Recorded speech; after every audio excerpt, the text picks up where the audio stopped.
On va être de nouveau ce soir dans Actes chapitre 11, toujours à partir du verset 19, pour la deuxième partie du message et de l'enseignement que nous pouvons tirer de l'église d'Antioche, qui est l'église missionnaire par excellence dans le livre des Actes. Pour rappel, la dernière fois, nous avions vu que dans le livre des Actes, nous découvrons cette église d'Antioche avec certaines de ses qualités, n'est-ce pas? C'était une église, tout d'abord, qui était ouverte à l'activité de Dieu, à la mission de Dieu dans le monde. C'était une église qui sortait de sa zone de confort, qui va aller prêcher vers les gens qui ne sont pas comme eux, des Juifs qui vont vers les non-Juifs, qui brisent les tabous, qui brisent les barrières que Dieu avait déjà brisées, mais que les hommes avaient de la peine à suivre Dieu. En cela, eux, ils le font toujours. Et finalement, nous avions vu que c'est une église pleine de miséricorde et de bonnes œuvres. Lorsqu'ils voient les frères et les sœurs qui sont dans le besoin à cause de la famine, qu'est-ce qu'ils font? Ils leur viennent en aide financièrement et matériellement. Donc une église riche dans la parole de Dieu qui annonce, qui proclame, mais qui est aussi en train d'agir pour subvenir aux besoins matériels des saints et de ceux qui sont dans le besoin. Je vais relire le passage dans Actes 19, les versets 11 à 26, et puis nous allons voir trois autres choses qui reviennent aussi dans l'histoire de cette église d'Antioche, qui peuvent nous encourager à servir d'exemple pour nous encore aujourd'hui, des siècles et des siècles plus tard. Actes 11, les versets 19 à 26. Ceux qui avaient été dispersés à cause de la persécution survenue après la mort d'Étienne allèrent jusqu'en Phénicie, à Chypre et à Antioche. Ils n'annonçaient la parole à personne d'autre qu'aux Juifs. Il y eut cependant parmi eux quelques hommes de Chypre et de Cyrène qui, venus à Antioche, parlèrent aussi aux Grecs et leur annoncèrent la bonne nouvelle du Seigneur Jésus. La main du Seigneur était avec eux, et grand fut le nombre de ceux qui crurent et se convertirent au Seigneur. Le bruit en parvint aux oreilles des membres de l'église de Jérusalem, et ils envoyèrent Barnabas jusqu'à Antioche. Lorsqu'il fut arrivé et qu'il vit la grâce de Dieu, il s'en réjouit et les exhorta tous à rester d'un cœur résolu, attachés au Seigneur. Car c'était un homme bon, plein d'Esprit Saint et de foi. Une foule assez nombreuse se joignit au Seigneur. Barnabas partit ensuite pour Tarse afin de chercher Saul, et après l'avoir trouvé, il le conduisit à Antioche. Pendant une année entière, ils participèrent aux réunions de l'Église et enseignèrent une foule assez nombreuse. Ce fut à Antioche que, pour la première fois, les disciples furent appelés chrétiens. Voilà ce premier portrait, cette description de l'Église. Et si vous lisez le livre des Actes, vous verrez que l'Église d'Antioche revient quand même sans arrêt. C'est vraiment un centre d'activité, un endroit d'où partent les missions, où il y a aussi des conflits parfois théologiques ou pratiques dans la vie de l'Église qui commencent et qui doivent aussi être réglés selon la volonté de Dieu. Mais quand on regarde l'activité de cette Église, nous avions déjà vu certaines des qualités, mais une qu'il faut souligner aussi, c'est que nous voyons dans le livre des Actes que cette assemblée d'Antioche est une Église qui est aussi ancrée dans la prière et dans l'adoration de Dieu. Si vous tournez la page vers le chapitre 13, nous voyons le début de la mission d'évangélisation de Barnabas et de Saul, qui sera appelé l'apôtre Paul plus tard, donc Paul, vers les païens. Et nous lisons dans Actes 13, versets 1 à 3, comment cela commence. Il y avait dans l'Église qui était à Antioche des prophètes et des docteurs, donc des enseignants. Barnabas, Siméon, appelé Niger, Lucius de Cyrène, Manaën, qui avait été élevé avec Hérode le tétrarque, et Saul. Pendant qu'ils célébraient le culte du Seigneur et qu'ils jeûnaient, le Saint-Esprit dit « Mettez-moi à part Barnabas et Saul pour l'œuvre à laquelle je les ai appelés. » Alors après avoir jeûné et prié, ils leur imposèrent les mains et les laissèrent partir. Pour comment est-ce que cette Église se prépare à la mission de Dieu? Ce n'est pas en faisant des sondages dans les différentes villes alentours pour savoir qui est plus ouvert à faire des cours par correspondance biblique ou qui est le plus démographiquement, quel groupe ethnique est le plus à la recherche de la vérité sur Dieu. Pour se préparer à la mission, sans même le savoir, ils sont dans la louange de Dieu et ancrés dans la prière. C'est au moment qu'ils prient, qu'ils jeûnent et qu'ils louent Dieu que le Saint-Esprit envoie Paul et Barnabas, que le Saint-Esprit les met à part pour évangéliser les non-juifs, les païens, cette mission à laquelle Dieu les a appelés. Et vous savez, dans le livre des Actes, Dieu intervient sans cesse pour agir à travers des individus et des communautés qui sont assidus dans la prière. Le Saint-Esprit descend sur les disciples dans Actes chapitre 2 à la Pentecôte, alors qu'ils sont ensemble pour prier et louer Dieu. Corneille, le premier non-juif à être converti à Christ, est appelé par Dieu lorsqu'il prie. Et Pierre est envoyé vers Corneille pour prêcher la bonne nouvelle de Jésus, alors que Pierre prie. Paul prie lorsque Ananias lui est envoyé pour le guérir de sa cécité, après que Jésus le confronte, et quand Ananias vient pour le consacrer à la mission et le baptiser. Lydie prie lorsque l'évangile lui est annoncé à Philippe pour la première fois. Et souvenez-vous, Paul et Silas prient et chantent à Dieu en prison à Philippe lorsque Dieu ouvre les portes de la prison en envoyant un tremblement de terre qui va convertir le geôlier, le chef de la prison. Ce que nous voyons sans cesse dans les Écritures, c'est que lorsque les humains prient, ils découvrent l'action de Dieu. Et la prière est si importante pour l'Église, non seulement d'Antioche, mais l'Église depuis le commencement, parce que la prière nous fait dépendre de Dieu et non de nous-mêmes. Une Église doit, je crois, avoir des projets, des plans, des désirs de faire des choses pour Dieu. Mais plus fondamentalement, l'Église doit être ancrée dans la prière, car c'est cela qui nous fait dépendre de Dieu. Non seulement individuellement ou en tant que famille, mais aussi en tant que communauté. En priant, nous gardons Dieu au centre de sa mission. Deuxièmement, la prière, nous dit les Écritures, nous aide à grandir en discernement et en capacité de faire la volonté de Dieu. L'une des prières qui parle de cela, c'est dans Colossiens 1, les versets 9 à 11, où Dieu dit qu'il prie pour que les chrétiens sachent discerner la volonté de Dieu et faire la volonté de Dieu. C'est pourquoi, nous aussi, depuis le jour où nous l'avons appris, nous ne cessons de prier Dieu pour vous et de demander que vous soyez remplis de connaissance de sa volonté, en toute sagesse et intelligence spirituelle. Marchez d'une manière digne du Seigneur pour lui plaire à tout point de vue. Portez des fruits en toutes sortes d'œuvres bonnes et croissez dans la connaissance de Dieu. Devenez puissants à tous égards par sa force glorieuse, en sorte que vous soyez tout à fait persévérants et patients. Et dans cette prière, qu'est-ce qu'il demande? Qu'il sache qui est Dieu et ce que Dieu veut, et qu'il soit puissant et porte des fruits pour le faire. Pour ça, c'est une prière missionnaire, n'est-ce pas? Et donc la prière est importante parce que cela met Dieu au centre de la vie de l'Église, parce que c'est par cela que Dieu nous donne du discernement et la capacité de lui obéir, et finalement parce que nous avons la conviction que Dieu répond à la prière et qui nous rend réellement capables d'agir. À d'autres moments dans la Bible, nous voyons des missionnaires qui demandent des prières pour qu'on ait les bonnes paroles pour annoncer l'Évangile, pour que des portes soient ouvertes. Et nous désirons accorder du temps à la prière ensemble, non seulement pour que des frères et des sœurs soient guéris et délivrés du péché, même si nous voulons cela, mais aussi pour que l'œuvre de Dieu qu'il prépare pour nous puisse s'accomplir. Que Dieu nous donne du discernement, du courage et les capacités et la force pour accomplir ce qu'il désire. La prière n'est pas ancrée et centrée uniquement sur nos besoins, mais plus encore sur la volonté de Dieu, que Dieu nous rende capables d'accomplir cette volonté. Comme Christ a prié, n'est-ce pas, que ta volonté soit faite dans le ciel comme sur la terre. Voilà notre désir dans la prière. Et l'église d'Antioche est un exemple de cela. La deuxième chose que j'aimerais souligner ce soir, c'est que l'église d'Antioche est une église qui est née dans la souffrance et dans les difficultés. Je relis juste les versets 19 et 20 de Actes chapitre 11. Ceux qui avaient été dispersés à cause de la persécution survenue après la mort d'Étienne allèrent jusqu'en Phénicie, à Chypre, à Antioche. Ils n'annonçaient la parole à personne d'autre qu'aux Juifs.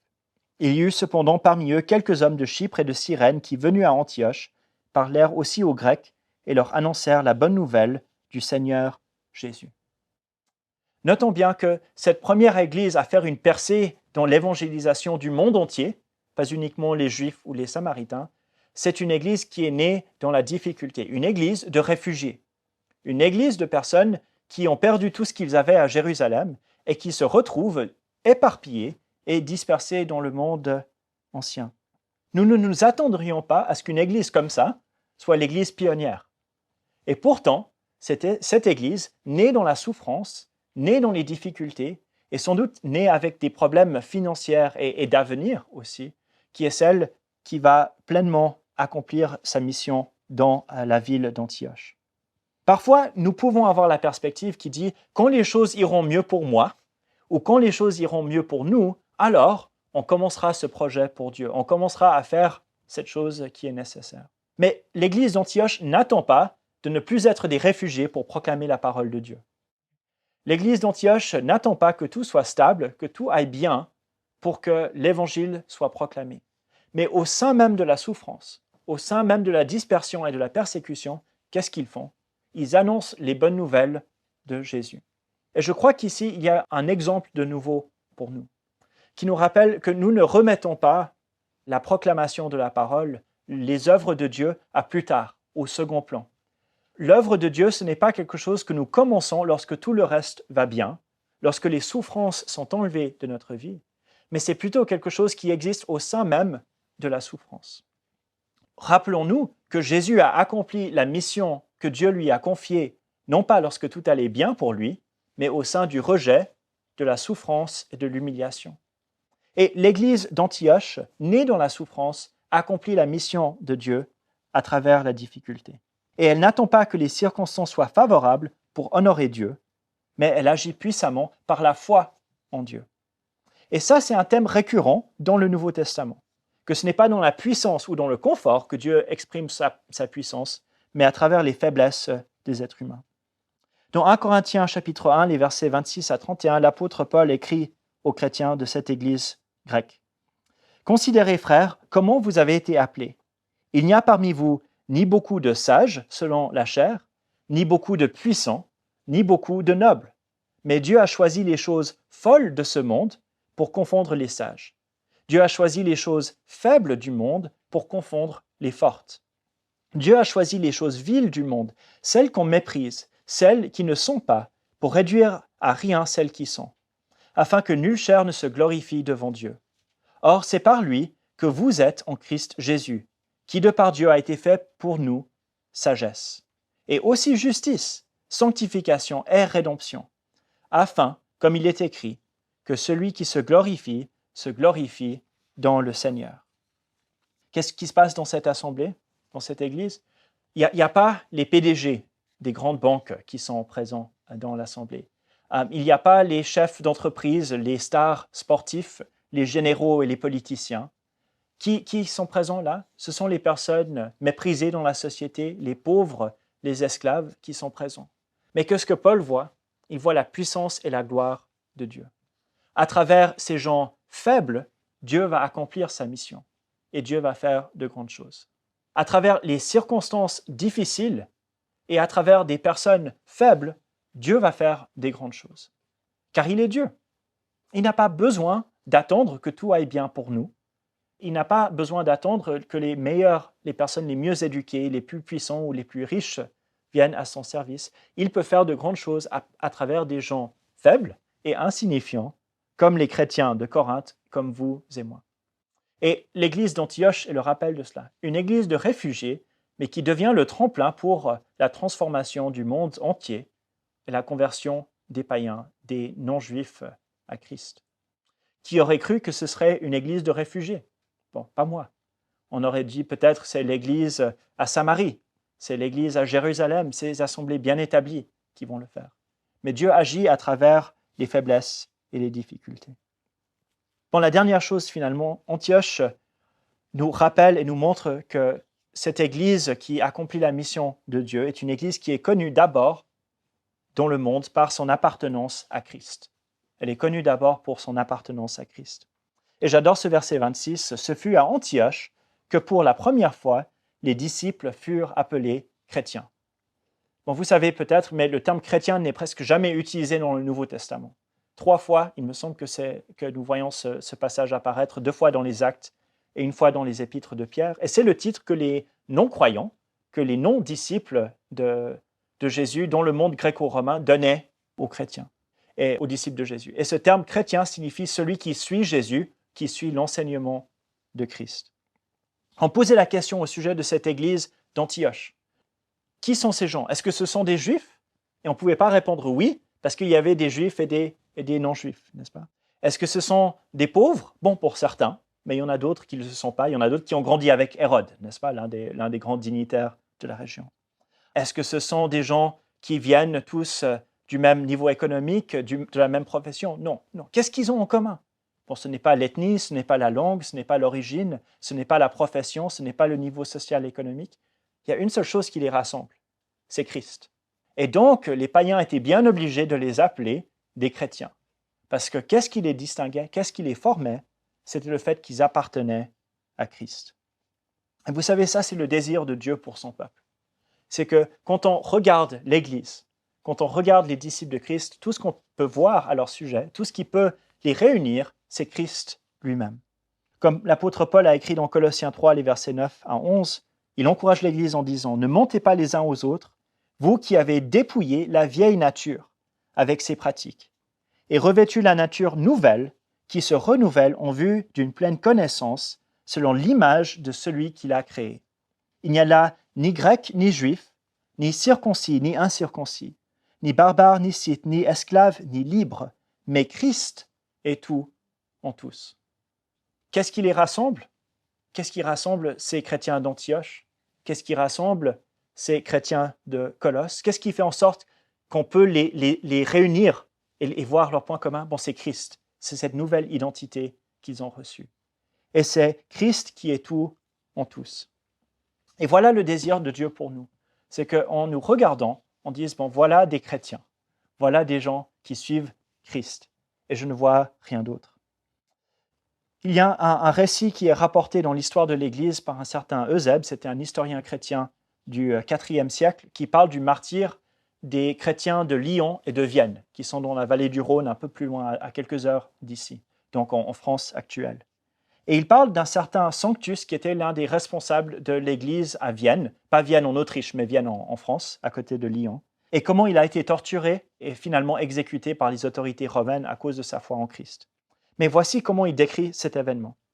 Sanctus lui aussi supporta d'une manière supérieure et plus courageusement que personne toutes les violences qui lui venaient des hommes. Les pervers espéraient que grâce à la durée et à l'intensité des tourments, ils entendraient de lui des paroles condamnables. Il leur tint tête avec une telle fermeté qu'il ne leur dit ni son nom, ni celui de la nation et de la ville d'où il était, ni s'il était esclave ou libre, mais à toutes les questions, il répondait en langue latine « Je suis chrétien ». Voilà ce qu'il confessait tour à tour, au lieu de son nom, au lieu de sa ville, au lieu de sa race, au lieu de tout. Et les païens n'entendaient pas de lui une autre parole. Voilà au sein de sa tourmente, sa seule confession. Je suis chrétien. Et aucun autre aspect de son identité n'était important dans ce moment-là, sauf le fait qu'il appartenait à Christ. Il se considérait uniquement comme disciple de Christ. Il trouvait son identité fondamentale uniquement en Jésus-Christ, plutôt que sa nationalité, son rang social, plus même que son propre nom qu'il avait reçu de ses parents. C'était à Christ qu'il regardait. Et voilà l'identité à laquelle nous voulons aspirer. C'est celle que nous voulons rechercher en tant qu'Église. Qu'on nous regarde et qu'on dise « Voilà une Église qui appartient à Christ », n'est-ce pas? Il y avait eu des problèmes avec cela déjà dans le Nouveau Testament. Paul dit à l'Église de Corinthe, 1 Corinthiens 1, versets 11 à 13, « Mes frères, j'ai appris à votre sujet par les gens de Chloé qu'il y a des discordes parmi vous. J'entends par là que chacun de vous dit « Moi, je suis de Paul », c'était un prédicateur, « et moi d'Apollos, et moi de Céphas, et moi de Christ. Christ est-il divisé? Est-ce que Paul a été crucifié pour vous?